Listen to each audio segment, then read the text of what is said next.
shooting. The brilliant shooting of Stephen Curry continues. Back to Green, into the hands of Spurwell. Fast break down to Weber. He turns. Look up behind the back. And the step and the foul. What a play by Weber. I've never seen a shooting display like this. Never. 37 in a quarter.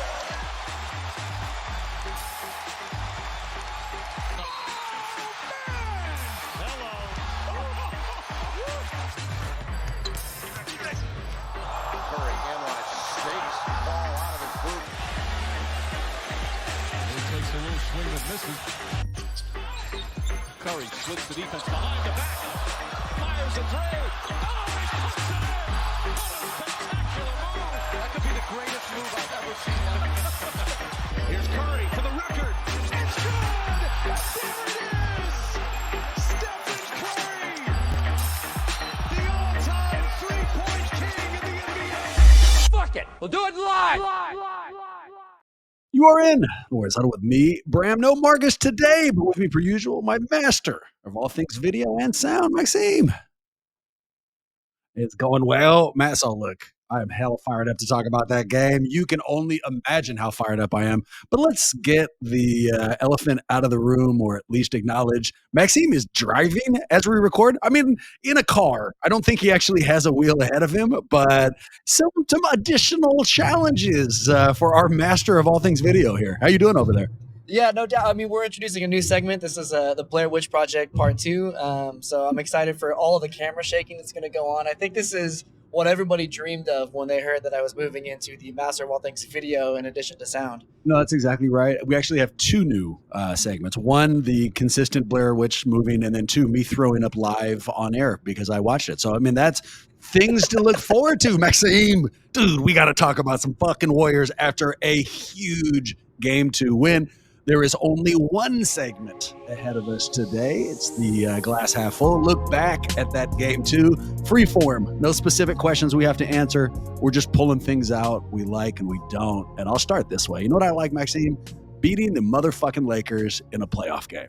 So we touched on this kind of before when we were talking about the series at large, and that I have manufactured hate for a series of teams during the dynastic run. But nothing ever compared to this like inset decades level hate I've had for the Lakers forever. And if you're going to point out a downside, weird thing to say, for the dynasty is that it happened to coincide with a period where the Lakers just weren't even around. We didn't get to like beat their ass in a playoff setting at all. So the first thing I enjoyed was finally getting to watch that team lose to our boys in the playoffs. So let's go. That's how I'm starting the bidding. What do you got? Yeah, I love that. The only thing that I wish was different is that, you know, we were down in crypto, I guess it's called now, because that would have been just extra sweet. But it was, man, what a glorious win. You know, I was thinking about you a little bit because you had to watch Game 1 with so much angst with your sister, but here in Game 2, I mean, I was over at some friends' houses and we were like talking light. It was easy. You know, his wife was there and she's like, you know, a casual fan. And she was down to talk about whatever, and she was talking about some fashion from like Zendaya on the sidelines, and you know, I could hang with that conversation because I just wasn't stressed out about the game. Yeah, well, I mean, I find a way to insert angst into everything, and I felt a little angst in that first half. In fact, I'll share a story. I was going to save it for down the line, but I'll give it to you now. So just in the first quarter, right? LeBron starts off hot. He's hitting those threes. He hit that ridiculous at the end of the shot clock thing. And at one point before the Warriors started their dominant run, they were down, I don't know, not much, 4 or 5. But because I'm a psychopath, I'm sitting there cooking, watching by myself. My wife is coming home a little bit late. And I pause it, turn off the TV, and throw the controller into the couch. Like just upset.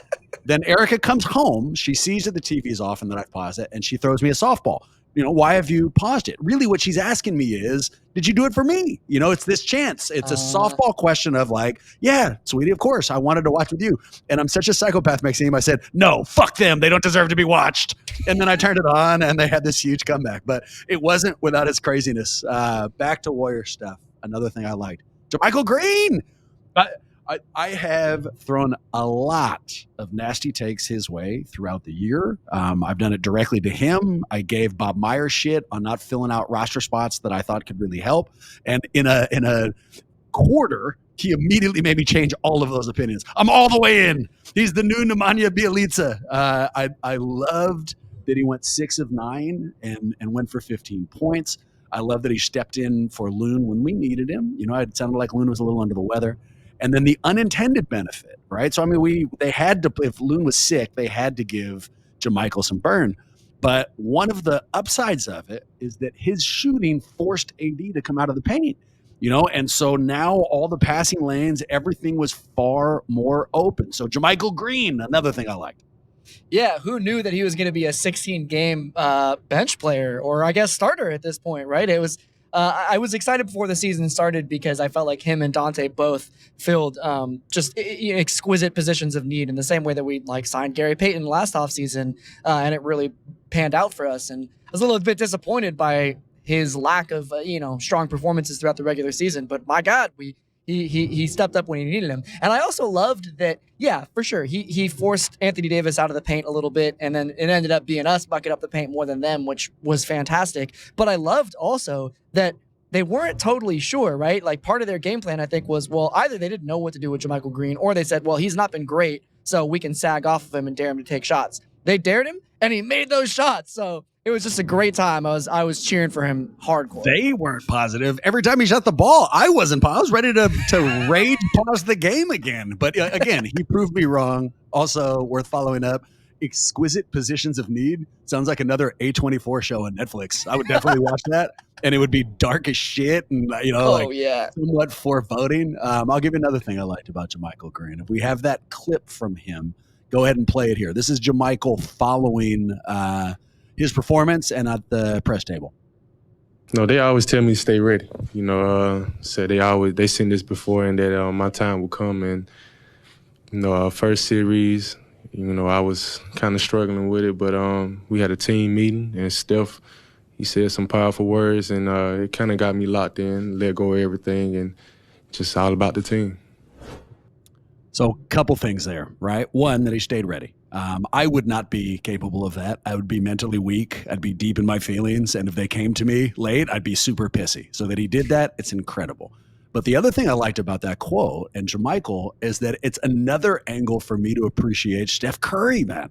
So we haven't actually read it into this mic, and I'm sure people are aware of it. But Jamychal referenced right there a speech that he heard from Steph that galvanized him, that got him ready to rock.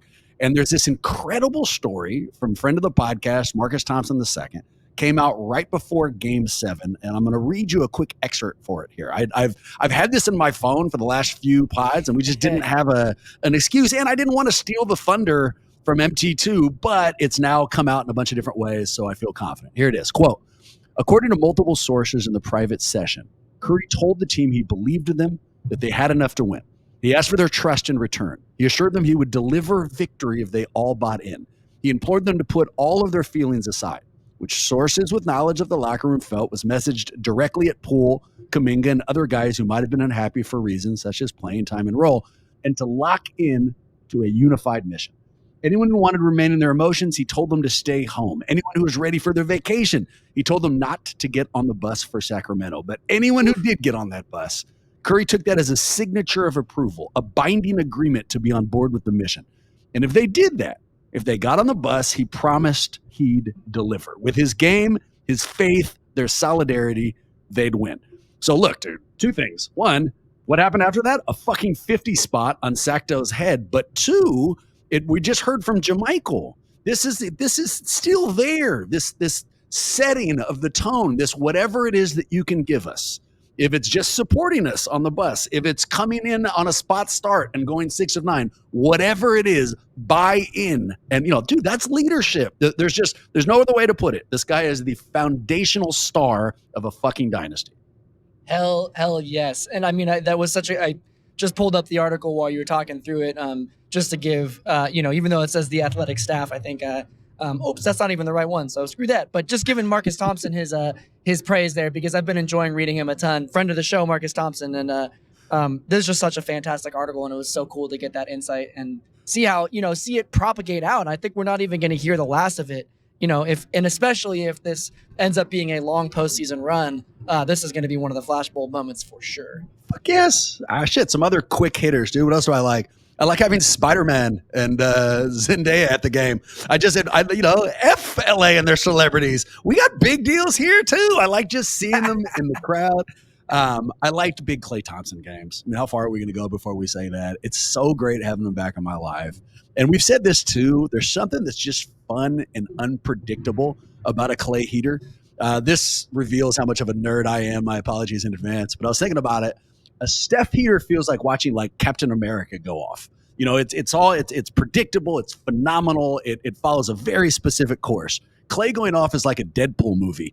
It's zany and a little bit strange and way more entertaining. And I'm fucking on board. And from the moment that the second 3-pointer went in, and you could kind of tell Chase Center was ready to watch him go off. Just incredible stuff. And plug for the YouTube channel. We are currently watching the highlight reel that Maxime put together for that channel. I'll give us something I don't like. I don't like dirty ass Dennis Schroeder and his knee grabbing ways. So give me how'd you experience that, man?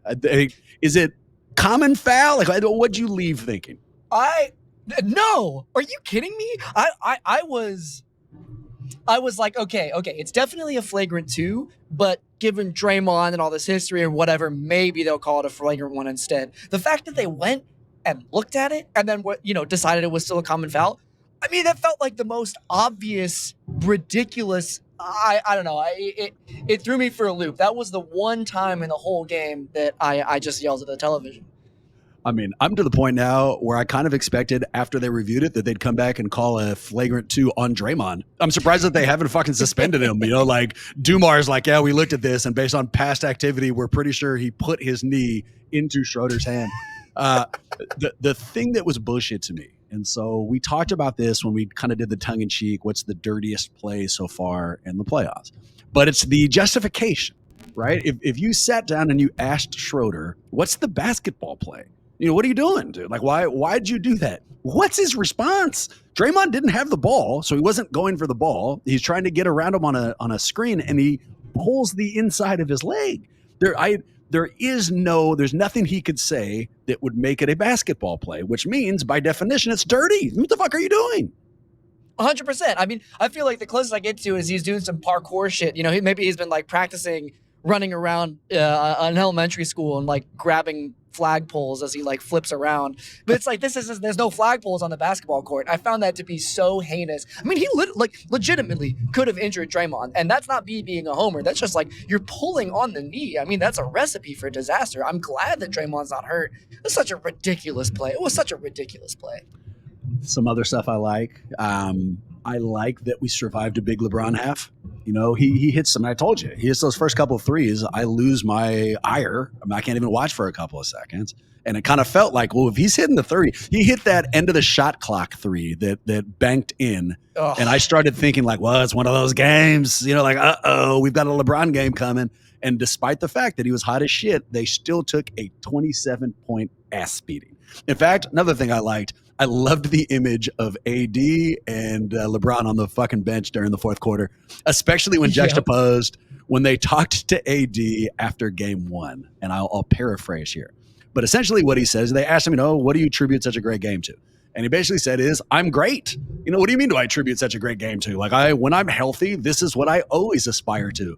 And to have that next game be a dud, it's like, well, I guess you're not always great, man. Let's settle down on breaking your arm to pat yourself on the back.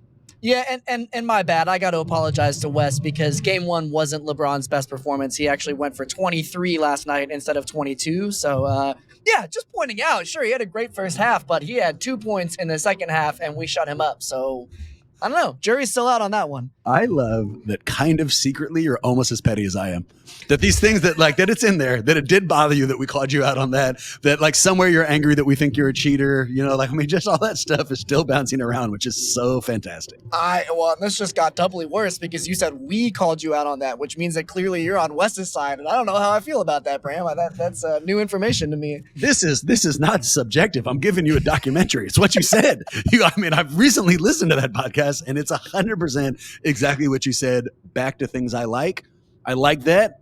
We still haven't had the Steph game. It's coming. It is coming. You might have multiple Steph games, and we saw it's not that he didn't have a gigantic impact.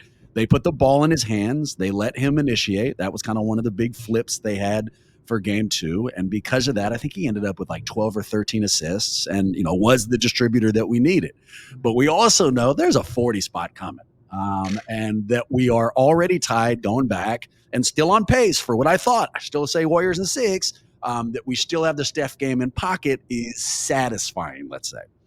Well, 100%. And I love seeing a different, that there are one-dimensional players, right, that are really fantastic at a certain skill set. And maybe for a game or two or even a series, they could really capture the attention of the NBA. But I love that Steph is capable of being a fantastic, a Ricky Rubio style just distributor and not stressing about needing to get his points in order to impact the game in such a high way. I mean, that's it's the definition of a leader across all points. And I feel like he's almost putting his money where his mouth is, saying like, hey, we need you all to step up in that Game 7 locker room talk. And then here he is making it happen. So, yeah, I can't wait for that 40 spot, and I'm also just tremendously satisfied that he's impacting the game the way he is, even if that doesn't come for another couple. Dude, add the word unselfish, right? Think about setting here, too. I mean, it's not just that he's in the playoffs. It's not just that the world is watching. It's that the world is watching in the playoffs the Steph versus LeBron show. That's how this thing is being sold everywhere. You watch the pregame, they do that camera angle where it's a tight shot of somebody taking pregame shots, and then it backs up, and you see LeBron in the background, and it was Steph in the foreground. The whole thing are these two constantly juxtaposed. And in a setting like this, in this setting, that they went to him and said, all right, we want you to be, a distributor, to have less sexy stats to help us win. And he had no problem taking that step back. Just another, this is another chapter in a book we have been reading, for 15 years now. I mean, none of this is a surprise, but it's always a delight, if that makes any sense, man. We're just lucky to have this dude in our life. Who else we're lucky to have? Moses Moody. His step back crossover 3 on LeBron was one of my favorite moments in a game that was chock full of them, and that he is now slowly coming out and becoming the very guy we thought he might be way back in October when we first started talking about this. Incredibly satisfying, which leads to the last thing I don't like. The way they're using JK, it's breaking my heart, Maxime. Yeah. I don't like it, dude. I know he got time yesterday, but it was walk-on time. It's the kind of time that's almost worse than not playing. Look, it's over. So, hey, get out there. We got to mop up these minutes anyways. It could be the towel boy, but let's go with you. And I don't like that's what they're doing. I believe in Kuminga's fucking future. I believe in his present. I'm sure. I mean, Kerr knows how to bring home a championship in a way that I never will. I've never coached at any level. I do not know what I'm talking about. I couldn't even, I don't always make the fantasy playoffs, dude. I'm not the guy you want to ask. But I am, I don't know, fairly good with like people and reading things and getting a sense on personalities. And there's no way this isn't killing JK. There's just no way. And I'm worried they're going to lose him.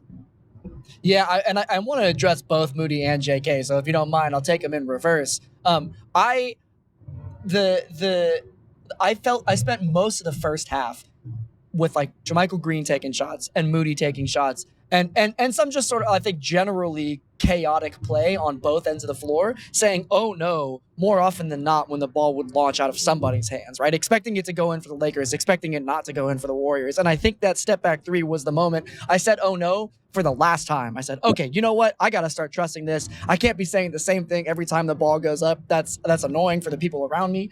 It feels really good to put my faith in Moses Moody, and he keeps delivering. But Jonathan Kuminga, I mean, when you said it's worse potentially than having him not play at all, I think so too, from the standpoint of him wanting for him to prove his value in a playoff context. He did not look great out there, frankly, right? He didn't look like he was paying attention. He was like a little bit out of position. He was like over reaching on certain plays, just trying to make some impact in garbage time. You can't blame the dude, right? The game's already over. You don't need to focus anymore. It's a completely different context. The crowd isn't involved anymore. You don't need to impact winning. The game has already been won. And it makes me really sad because it feels like he's digging a deeper hole that he needs to now get out of than if he hadn't played at all. And I don't know if that's true for his own morale. Sometimes just getting out there and running up and down the court, from what I understand, is helpful for people. But shit, man, like I want this dude to be able to impact the game, and I think that he can. And I don't think that he took a step forward last night. I wish they would give him what I'll call gong show minutes. And I'm dating myself. This actually goes back even before I was watching television. But there used to be a show, it was like a talent show, essentially. They'd bring people up and you'd drop your talent. And if the judges hated what you were doing, they'd hit a big gong and your act would be over right then. Boom, done. You wouldn't finish it. That's just it. Off you'd go. Gong show minutes in my mind are at least give him a shot. Give him a short leash. That's fine. Let him play to the gong. If he has enough mistakes where we got to rip him off the floor, then that's what happens. But I think at this stage, he at least deserves that 2-3 minutes of burn to figure out if he can help us, especially against a team that is as big as the Lakers. We could use his size. So, this is picking nits. The 27-point, absolutely dominant, completely needed victory. And I couldn't be more happy. And the sun was brighter for me today. Roses smelled better. I mean, all of that stuff. I'm in a phenomenal mood and couldn't be happier. But what's going on with JK, I don't like. And I hope that they can find some way to pacify him. I don't know. Worth hedging here. One skill set. I've said that Kerr isn't great at developing players. I'll stick by that. But I'll also say that he is great at locker rooms. Great. And so hopefully he's using that skill set with JK. And so is Andre, is whispering sweet nothings in his ear. And maybe that finally justifies Andre's slot. But it's I don't know, man. It's the only downside to an otherwise great night. Yeah, but let's not dwell on it, right? Because I think it's crazy that we got, 10, 11 minutes into this podcast before talking about Klay Thompson. I mean, that was a majestic vintage performance, and that's what I want to go out thinking about because that's going to carry me through all the way until tomorrow's game and probably beyond. It just felt so good to see one of my favorite players of all time light up like that. It's just such a smashing of joy. It's just like every time he has the ball, even when he forces up those terrible three-pointers and it goes in, and we've conditioned ourselves now when it's like the third or fourth bad three-pointer, but it's going in, that's that Deadpool moment. Like he's acting crazy. He's not doing what he should be doing, but it's entertaining as shit and it works. So let's go. Hell yes. And that's the difference between your stock movie and a movie like Deadpool that was exciting and entertaining and had all of the stuff. It's like, it's just different. And that's why I love Warriors basketball. Dude, I appreciate you jumping on the Deadpool analogy. I'm not sure I landed that plane. I've tried twice now and it feels like I'm just off, I hit the landing strip and then kind of spinned off into the field. But I mean, we're all safe. It somewhat worked. Maxime, last question, updated prediction. So I'm staying steady. I've said it in the beginning. I've said it after 1. I'll say it after 2. Warriors in 6. Warriors in 6. Let's go. I'm feeling better and better about it with each game. Yeah, let's go, man. Enjoy your drive. This is where we would normally do a plug for our various social media shots. Instead of telling you our email, social media, nothing else, we're going to focus on the brand new segment you've brought to the YouTube channel, man. So you guys know that we've been working with Tony. Tony's a coach. Tony Frasero has worked with a lot of people, developed a lot of talent, and is the kind of basketball mind that can break down plays. So we're introducing this thing called Coach's Corner with Tony. It's up on our YouTube spot. Go to YouTube, search Warriors Huddle. And what he does is bring us through various plays and explains things in a way that we wouldn't otherwise be able to see. And the first one he did was Jordan Poole's last shot in game 1. And what he's explaining is that it was a good shot, that we should all be happy with it. So if you want to check that out, it can be found up on YouTube. With that in mind, go Warriors. Hopefully, see you real soon.